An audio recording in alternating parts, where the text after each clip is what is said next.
ہم نے دوسرا عمرہ کیا، بال نہیں کٹائے، دم پڑ گئے۔ میری بیوی فوت ہو گئی، اس کے لیے عمرہ کر سکتا ہوں؟ کر سکتے ہو۔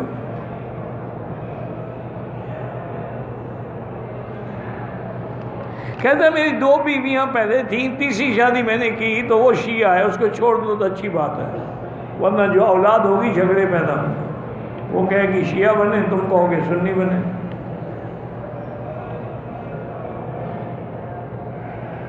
طواف کے بعد عصر کے بعد نفل نہ پڑھیں، مغرب کے بعد پڑھیں۔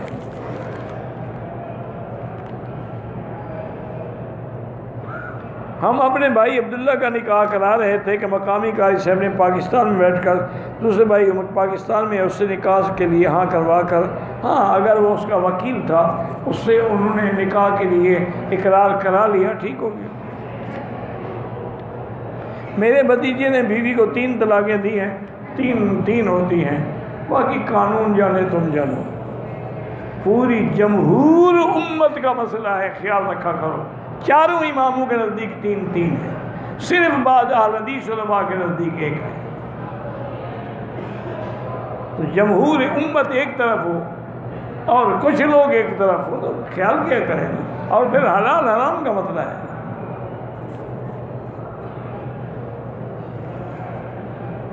سر پہ احرام ڈال کے کپڑا نفل پڑے، کوئی حرج نہیں۔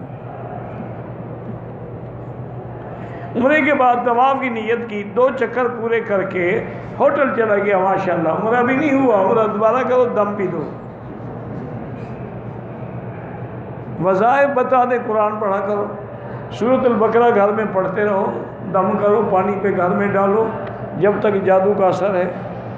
میلاد النبی منانا بدعت ہے، اذان سے پہلے صلاۃ والسلام پڑھنا بدعت ہے، جنازے کے بعد دعا کرنا بدعت ہے، تراویح 20 سنت ہیں، انگوٹھے چومنا بدعت ہے۔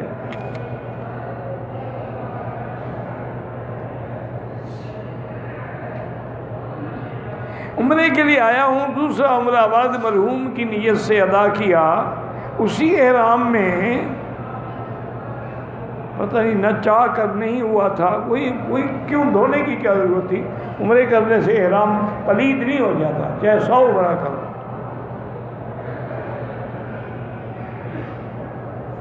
کہتے ہیں علامات قیامت میں یہ بھی ہے کہ مقبروں سے دجال کا تذکرہ ختم ہو جائے گا۔ دجال کا تذکرہ کہیں ختم نہیں ہو سکتا، آج کل تو لاکھوں دجال کر رہے ہیں، اصل دجال بعد میں آئے گا نا، اس کے چہرے چانٹے تو اپنی سڑک بنانے کے لیے پہلے سے آئے ہوئے ہیں۔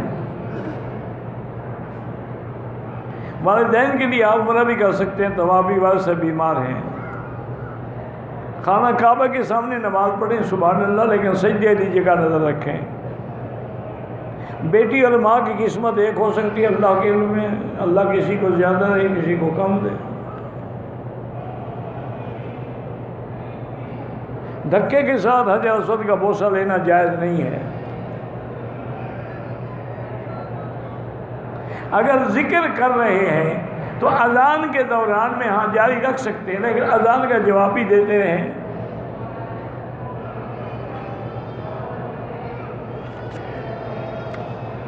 ایک لڑکی نے شادی کی، اس کا خاوند مسافر تھا، 4 سال ہو گئے، لڑکا اور لڑکے کے گھر والے نہیں مل رہے، آپ ایسا کریں کہ خلو کر دیں۔ 3 سال اگر خاوند کو گم ہونے تو خلو کر کے آپ اجازت لے لیں اور پھر دوسری شادی کریں۔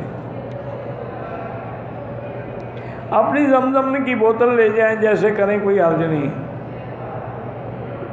ہم دبئی سے آئے ہیں، کچھ لوگوں نے جدے سے احرام باندھا، ان پہ دم پڑ گئی، میقات سے گزر گئے۔